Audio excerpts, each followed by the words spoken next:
Hello cricket station viewers எல்லாருக்கும் வணக்கம். நான் உங்க சஞ்சீவ் கூட ரிச்சர்ட்ஸ் இருக்காரு. இன்னைக்கு இந்தியா வந்து ஃபர்ஸ்ட் ஓடிஐ மேட்ச் வந்து ஜெயிச்சிருக்காங்க இங்கிலாந்துக்கு அகேன்ஸ்டா 4 விக்கெட் வித்தியாசத்தில் ஜெயிச்சிருக்காங்க. ரிச்சர்ட்ஸ் ஃபர்ஸ்ட் பிச் கண்டிஷன் எப்படி இருந்தது அண்ட் ரொம்ப முக்கியமாக வந்து இங்கிலாந்து வந்து டாஸ் வின் பண்ணி பேட்டிங் எடுத்தது வந்து கரெக்டாக நினைக்கிறீங்களா? இல்ல முதல்ல வந்து அவங்க டாஸ் வின் பண்ணி பேட்டிங் எடுத்துடக்கூடாது. ஆக்சுவலி வந்து பவுலிங் தான் எடுக்கணும். ஒரு 6:30க்கு மேல ஈவினிங் வந்து டியூ வரும் அப்படின்னு சொல்லியிருந்தாங்க. ஆனால் ஆக்சுவலி பெருசா டியூ எதுவும் வரல. அப்படி இருந்தா கூட பாத்தீங்கன்னா பிட்ச் வந்து ஃப்ரெஷ்ஷாக இருக்கிறப்ப பார்த்தீங்கன்னா அதில் வந்து ஈவனாக வந்து லைட் கிராஸ் இருந்துச்சு. நெக்ஸ்ட் வந்து பார்த்தீங்கன்னா கொஞ்சம் டேம்ப் அந்த ஈரப்பதம் இருந்துச்சு. ஸோ அதெல்லாமே வந்து அந்த இனிஷியல் மூமெண்ட்டில் வந்து பார்த்தீங்கன்னா உங்களுக்கு கொஞ்சம் பவுலிங்க்கு சாதகமாக தான் இருக்கும். பிச்சு ஹார்டாக இருந்துச்சு. போக போகவும் அந்த பிச்சு ஹார்டாக தான் மாறப்போகுது. ஸோ அப்படி இருக்கப்ப பார்த்தீங்கன்னா நீங்கள் அந்த ஆரம்பத்தில் கிடைக்கிற விஷயங்களை யூஸ் பண்ணிக்கிறதுக்காக நீங்கள் வந்து ஃபர்ஸ்ட் பவுலிங் தான் பண்ணியிருக்கணும். அந்த ஒரு இதை வந்து ட்ரிக்கை வந்து ஜோஸ் பட்லர் வந்து மிஸ் பண்ணியிருக்காரு. இந்த வகையில பாத்தீங்கன்னா அவங்க டாஸ் வின் பண்ணி எடுத்த முடிவு தப்பு தான். ஸோ நீங்கள் வந்து பிச் கண்டிஷனை பற்றி பேசிட்டீங்க. இப்போ நம்ம லைன் அப்குள்ளே போயிடுவோம். கோலி வந்து இல்லை, முதல்ல இல்லைனோடனே பக்குன்னு இருந்தது, அப்புறம் நீ ப்ராப்ளம்னு சொல்லிட்டாங்க. ஸோ இப்போ ஜெய்ஸ்வால் வந்து உள்ளே வந்திருக்காரு. கில்லு தானே வைஸ் கேப்டன். இப்போ வந்து கோலி வந்தாருன்னா அவர் தான் மேலே ஆட போறாரு. அப்போ அவர் தானே அந்த பொசிஷனில் வந்து ஆடி இருக்கணும். அதுதானே கரெக்டாக இருந்திருக்கும். இப்போ ஜெய்ஸ்வாலுக்கு ஓப்பனிங் கொடுத்து ஒரு 3 ஆட வச்சது கரெக்டாக நினைக்கிறீங்களா? எப்படி எடுத்தாலுமே பாத்தீங்கன்னா ஜெய்ஸ்வால் வந்து ஒரு எங்கேயுமே விளையாட போகாத, இனிமேல் எப்ப விளையாண்டாலும் ஓப்பனரா விளையாட போற ஒரு பிளேயர். அவரை அங்க இங்கன்னு நகர்த்தாம உன்னோட பர்மனன்ட் பிளேஸ் இதுதான். ஏன்னா மத்தவங்க தான் யாராவது மாறுறதுக்கான சான்சஸ் வந்து ஃபியூச்சர்ல கூட இருக்கு. இப்போ ஒண்ணுமே கிடையாது. விராட் கோலி மறுபடியுமே ஏதாவது விளையாடல, ஒரு மிடில் ஆர்டர்ல யாருமே விளையாட முடியாம போச்சுன்னா கூட கில் நம்பர் 3 தான் விளையாட போறாரு. ரோஹித் சர்மா, ஜெய்ஸ்வால் தான் ஓப்பனிங் பண்ண போறாங்க. ஸோ வந்து அவரோட பொசிஷன் அப்படிங்கிறது என்னைக்குமே மாறாத ஒரு பொசிஷனு. அவர் வந்து ஒரு கம்பல்சரி அவர் வந்து ஒரு ஓப்பனர். ஸோ வந்து அவரோட இடத்த நம்ம டிஸ்டர்ப் பண்ண வேணாம் அப்படின்னு சொல்லிட்டு அவருக்கான இதை அவங்களுக்கு கொடுத்துருக்காங்க. அது ஒன்றும் பெரிய தப்பு இல்லை. இன்னைக்கு நம்பர் 3 வந்து கில்லும் வந்து இந்த பக்கம் விளையாண்டவர், அது இல்லாமல் ஒரு 87 அடிச்சிருக்காரு. ஸோ அவங்க எடுத்த டிசிஷன் கரெக்டுன்னு தானே இருக்கு. இது ஒன்றும் பெரிய தப்பு கிடையாது. கரெக்ட். ஆனால் கில் மேலே நிறைய வந்து இந்த கன்சர்ன்ஸ்லாம் இருந்தது. மக்கள் நிறைய பேர் வந்து ஏன் வைஸ் கேப்டன்சி கொடுத்தீங்க, இவர் ஆடணுமாலாம் கேட்டாங்க. அதுக்கு அது உள்ளபடியே நிறைய நல்ல பதில் தான் சொல்லியிருக்காரு அவர் பேட்டால். இப்போ அடுத்து வந்து யசஸ்வி ஜெய்ஸ்வாலுக்கு இன்னைக்கு டெபு. ஆக்சுவலி அதுவே நம்ப முடியாத விஷயமா தான் இருந்தது. அதே மாதிரி டெபு இன்னொன்று வந்து பார்த்தீங்கன்னா ஹர்ஷித் ராணா. அது ஹர்ஷ்தீப் சிங் ஒரு மெயின் போலர். அவர் இருக்கும்போது ராணா வந்து இன்னைக்கு 11ல் வந்தது கரெக்டா? இப்ப பூம்ரா விளையாடுவாரா, அவர் வந்து அதாவது ஃபிட்னஸ் வந்துருவாரா, விளையாடுவாராங்கிறது ஒரு சந்தேகமா இருக்கு. ஒருவேளை பூம்ரா விளையாடலன்னு சொன்னா அந்த இடத்துல ஹர்ஷீப் சிங் தான் செகண்ட் பவுலரா விளையாட போறாரு. ஃபர்ஸ்ட் பவுலரா முகமது ஷமி விளையாட போறாரு. அப்ப தேர்ட் பவுலர் யாரு, ஃபாஸ்ட் பவுலர் யாருங்கிறது தான் இங்க வந்து ஒரு கொஸ்டினா இருக்கு. ஸோ அப்ப என்னன்னு கேட்டீங்கன்னா ஹர்ஷீப் சிங் கம்பல்சரி விளையாட போறாரு. நெக்ஸ்ட் வந்து அவர் ஒரு ப்ரூவன் பிளேயர்.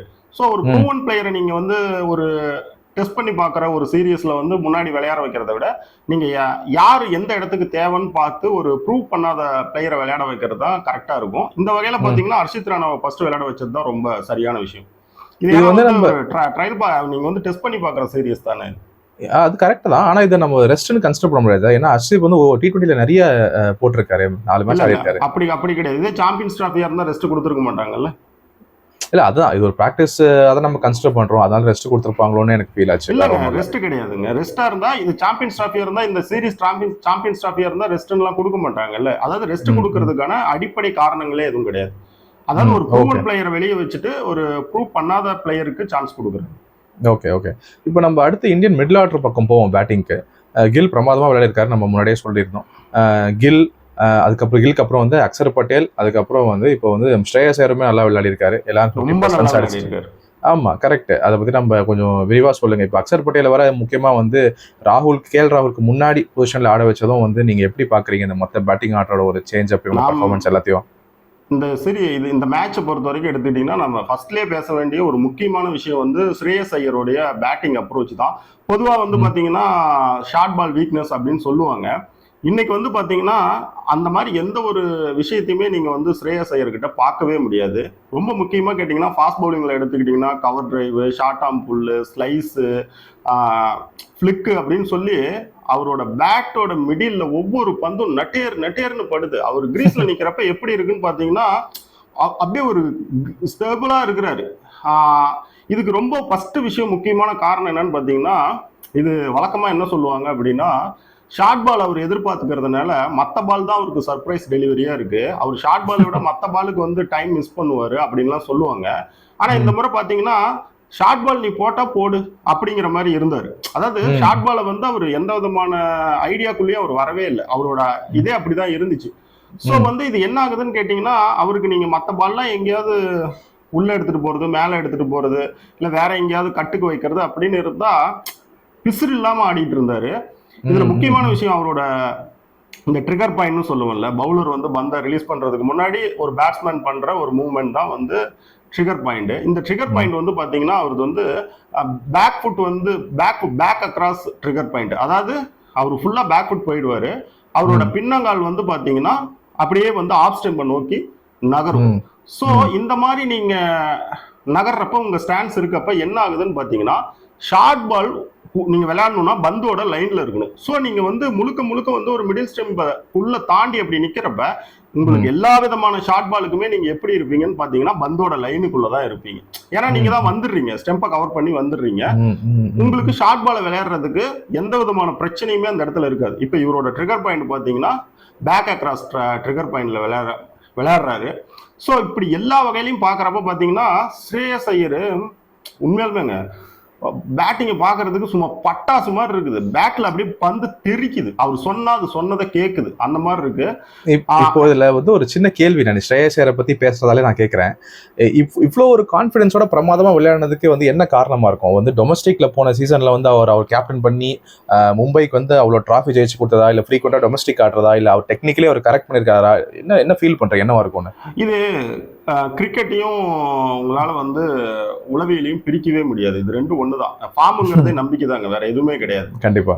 ஏன்னா இன்னைக்கு நைட்டு செஞ்சுரி அடிச்ச பேட்ஸ்மேன் அதுல இருந்து ஒரு 10 மேட்ச் சரியா விளையாடலன்னா அப்ப அந்த நைட்ல தான் அவருக்கு தூங்குறப்ப அந்த ஃபார்ம் போயிடுச்சா, இல்ல காலையில எந்திரிச்சப்ப போயிடுச்சா, எப்பன்னு சொல்ல முடியும். ஸோ அப்போ வந்து அந்த ஃபார்ம் அப்படிங்கிறது வந்து பாத்தீங்கன்னா அது வந்து ஒரு சைக்காலஜிக்கல் தான். ஸோ வந்து அது நம்பிக்கை சார்ந்த ஒரு விஷயம் தான். ரெண்டாவது அவர் டெக்னிக்கலாவுமே ரொம்ப நல்லா இருக்காரு. ஸ்ரேயஸ் வந்து பொதுவாகவே வந்து பாத்தீங்கன்னா டிராவிட் சொல்ற விஷயமே அந்த பையன் ரொம்ப கான்பிடென்டான பையன், எந்த ஒரு விஷயத்துக்கும் டக்குன்னு விட்டு கொடுக்குற பையன்லாம் கிடையாதுன்னு. ரெய்னா கூட இப்ப பக்கமா என்ன சொல்லியிருந்தாருன்னா பிளேயிங் லெவன்ல எல்லா நேரமும் அவர் விளையாடுவாரு அப்படின்னா ஸ்ரேயஸ் ஐயர் வந்து ஒரு பக்கா கேப்டன் மெட்டீரியல் அப்படின்னு ரெய்னாவும் சொல்லியிருந்தாரு. இன்னைக்கு வந்து ஸ்ரேயஸ் ஐயர் விளையாடுறத பாக்குறப்ப உண்மையாலுமே ரொம்ப சந்தோஷமா இருந்துச்சு. அது ஒரு நான் சொல்றேனே, இந்த பக்கம் ஒரு கில்லுகிட்ட இருக்கிற ஒரு 87 விட அந்த பக்கம் ஸ்ரேயஸ் ஐயர்கிட்ட இருக்கிற அந்த ஒரு 50 வந்து எனக்கு பெருசா தெரியுது.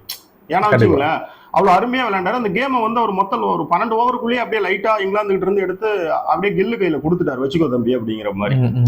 ஏன்னா கில்லுக்கு எந்த பிரஷருமே இல்லாம பண்ணாரு. நெக்ஸ்ட் இன்னொன்னு பாத்தீங்கன்னா ஒரு ஸ்பின் அவர் விளையாண்டப்ப கூட நீங்க எடுத்துக்கிட்டீங்கன்னா ஒரு ஜேக்கப் பெத்தலோட ஒரு ஜஸ்ட் மிடில் ஸ்டெம்ப்ல ஒரு ஃபுல் டாஸ், அதுக்கு வந்து ஒரு பெடல் மாதிரி ஒரு டக்குன்னு அந்த இதுக்கு வந்து உள்ள வந்து பெடல் மாதிரி ஒரு கிளான்ஸ் ஆடினது, அந்த பக்கம் ஒரு லேட் கட் ஆடினது அப்படின்னு சொல்லி அவரோட டச் எல்லாம் வேற மாதிரி இருந்துச்சு. இன்னொன்னு ஸ்ரேயஸ் ஐயர்லாம் யாருன்னு கேட்டீங்கன்னு வச்சுக்கோங்களேன், ஓடிஐல இன்னிங்ஸ் பில்ட் பண்றதுல ஒரு பெரிய கில்லாடி. 2023 ஓடிஐ வேர்ல்டு கப்ல கூட கம்பல்சரி அவர் வந்து பிளேயிங் லெவன்ல இருக்கணும் அப்படின்னு நான் நிறைய எழுதியிருப்பேன். அவருக்கு வந்து சான்ஸ் கொடுக்கணும், அவர் கட்டாயம் விளையாடணும். ஏன்னா உங்களுக்கு உங்க மிடில் ஆர்டர் பேட்ஸோட வேலையே என்னங்க, அதுதானே. நீங்க வந்து இன்னிங்ஸை பில்ட் பண்ணி எடுத்துட்டு போறதுலாம் அது வந்து ஒரு ஆர்ட். அது வந்து புத்திசாலித்தனமும் ஸ்கில் இல்லாம செய்யவே முடியாது. அந்த வகையில பாத்தீங்கன்னா ஸ்ரேயஸ் ஐயர் வந்து வேற மாதிரி இன்னைக்கு விளையாடி இருக்கிறாரு. இது சும்மா ஜஸ்ட் எங்கேயாவது இன்னும் அப்படி கண்டினியூ ஆனா கூட கதை முடிஞ்சுது. அவர் வந்து அவருக்கு எப்படி சொல்றது, இந்த வண்டி நிக்காது அப்படின்னு சொல்லுவாங்கல்ல, அந்த மாதிரி ஒரு இடத்துல இருக்காரு. ஓகே ஓகே ரிச்சர்ட்ஸ், நம்ம ஐயரை பத்தி பார்த்துட்டோம். Quickly moving on. இப்போ அக்சர் பட்டேல வந்து அந்த முன்னாடியே வச்சிருக்காங்கல்ல, கேஎல் ராகுலுக்கும் முன்னாடி ஸ்லாட்ல கொடுத்துருக்காங்க, அதை பத்தி என்ன நினைக்கிறீங்க நீங்க? இது ஒண்ணுமே இல்லைங்க. இது ஆக்சுவலி வந்து கம்பீர் உள்ள வந்ததுல இருந்து அவர் வந்து ரைட் லெஃப்ட் காம்பினேஷன் மெயின்டைன் பண்றது தான். இல்ல ஏதாவது ஒரு கிரைசஸ் வரப்ப முன்னாடி அக்சர் பட்டேல டிராவிட் அண்ட் ரோஹித் சர்மாவும் விளையாட வச்சிருக்காங்க தான். இது வந்து வழக்கமா இருக்கிற ஒரு இதுதான். ஜடேஜா விளையாட வைக்க முன்ன போயிட்டு இருந்துச்சு, ஒரு டெஸ்ட்லாம் அந்த மாதிரி பண்ணுவாங்க. இப்ப வந்து ஒயிட் பால் அப்படிங்கிறப்ப டிராவிட் வந்து அந்த இடத்துல அக்சர் பட்டேல யூஸ் பண்ணி பார்த்தாரு.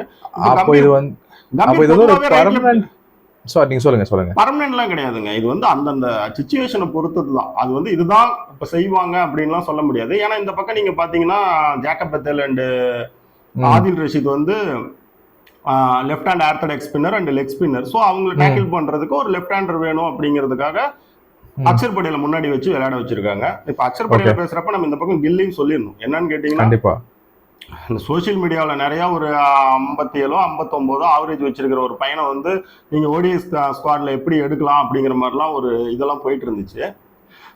இன்னைக்கு எடுத்தா என்ன செய்வாருன்னு அவர் காட்டினாரு. அது வந்து வைஸ் கேப்டனு. இன்னைக்கு அவர் விளையாண்ட இன்னிங்ஸை நீங்க பாத்தீங்கன்னா அந்த பக்கம் பாத்தீங்கன்னா செகண்ட் ரோல் வந்து செஞ்சுக்கிட்டே இருந்தாலுமே தப்பான பாலை வந்து ஸ்ரேயஸ் ஐயர் கூட விளையாடுறப்பையும் கரெக்டாக பனிஷ் பண்ணாரு. ஒரு மாதிரி தசைப்பிடிப்பு காலில் இருந்தப்ப கூட ஸ்ட்ரெச் பண்ணி விளையாடக்கூடாது, ஸ்ட்ரெச் பண்ணி விளையாடக்கூடாதுங்கிற கண்டிஷன்ல கூட ஸ்ட்ரெச் பண்ணி விளையாண்டாரு, ரிஸ்க் எடுத்து விளையாண்டு ஒரு ஸ்வீப் எல்லாம் அடிச்சாரு. நெக்ஸ்ட் வந்து அவருமே ஸ்ரேயஸ் ஐயர் மாதிரிங்க, அந்த பையனுக்கு வந்து ஒரு நல்ல குவாலிட்டி என்னன்னா இன்னிங்ஸ் பில்ட் பண்ற குவாலிட்டி. பவர் பிளேல இருந்து வெளியே வந்ததும் அடுத்து என்ன செய்யணும்னு யாரும் போய் சொல்லி தர தேவையில்ல. ஒரு சின்ன விஷயம் நான் ஒரு உதாரணம் சொல்றேன். இன்னைக்கு உள்ள வந்ததுமே ஆதில் ரஷீத் ஓவர்லன்னு நினைக்கிறேன், ஒரு மாதிரி மிட் விக்கெட்ல வந்து ஒரு ஸ்லாக் ஒன்று ஆடி பவுண்டரி அடிப்பாரு அக்ஷர் படேல, யாரில் தான் அடிப்பாரு. உடனே போய் அக்ஷர் படேல கிட்ட வந்து கில் வந்து பேசுவார், இந்த மாதிரி சிம்பிளா எல்லாம் வச்சுக்கலாம், இந்த மாதிரி பண்ணிக்கலாங்கிற மாதிரி இருக்கும் அந்த பேச்சு. அதாவது ரொம்ப ரிஸ்க் எடுத்து நீ எதுவும் பண்ண வேணாம் அப்படிங்கிற மாதிரி பேசியிருப்பா அப்படி.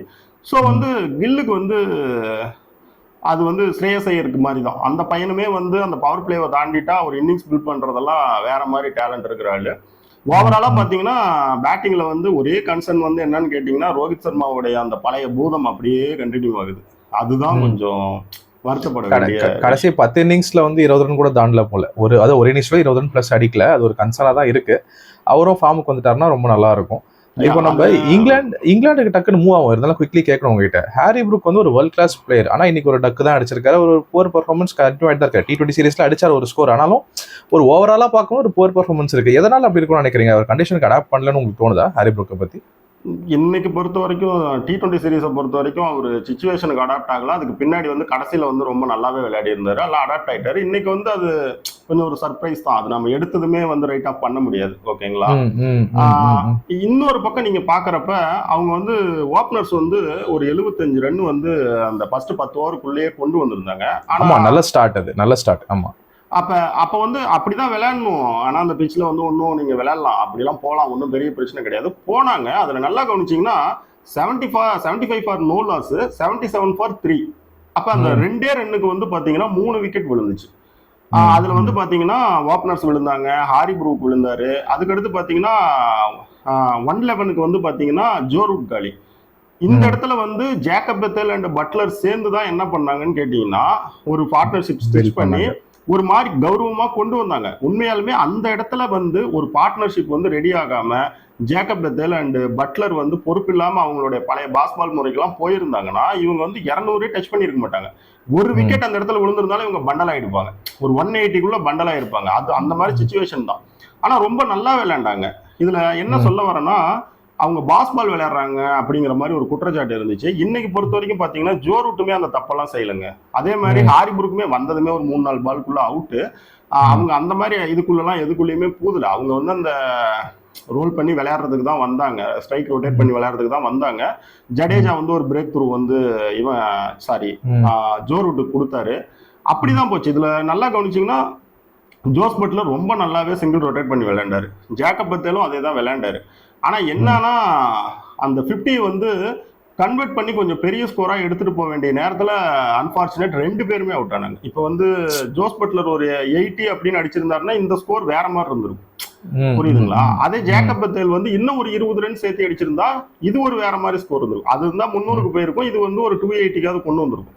ஸோ அப்ப அவங்களுக்கு வந்து 50 அடிச்ச 2 பேட்ஸ்மேனுமே யாராவது ஒருத்தர் வந்து இன்னும் ஒரு 20-30 ரன் சேர்த்து ஆட வேண்டிய ஒரு இது இருந்துச்சு. ஆனா அன்பார்ச்சுனேட் அது எதுவுமே அவங்களுக்கு வந்து நடக்கல. அதுதான் இப்ப ஓவராலா அவங்க பெருசா தப்பு பண்ணிட்டாங்க அப்படிங்கிற மாதிரி வந்து நம்ம எதுவுமே சொல்ல முடியாது. இந்த பக்கம் திரும்பி பாத்தீங்கன்னு வச்சுக்கோங்களேன், நம்ம பவுலர்ஸ் நல்லா பண்ணியிருக்காங்க அப்படின்னு கூட நம்ம சொல்லலாம். ஸோ இது வந்து இந்தியாவுக்கு வந்து ஒரு நல்ல வெற்றி. பேட்டிங்காகவும் சரி, ஒரு பவர் பிளேவில் அந்த மாதிரி மேட்சை கையில இருந்து கொடுத்து, அதாவது மேட்சை கொடுத்தனா மீன்ஸ் வந்து பவர் பிளேவை கொடுத்துட்டாங்க, ஒட்டுமொத்தமாக கொடுத்துட்டாங்க. ஆனால் அங்கேருந்து திரும்பி வந்து டக்குன்னு மேட்சுக்குள்ளே வந்து அவங்கள இந்த ரெண்டுக்குள்ளே வச்சது வந்து ஒரு பெரிய விஷயம் தான்.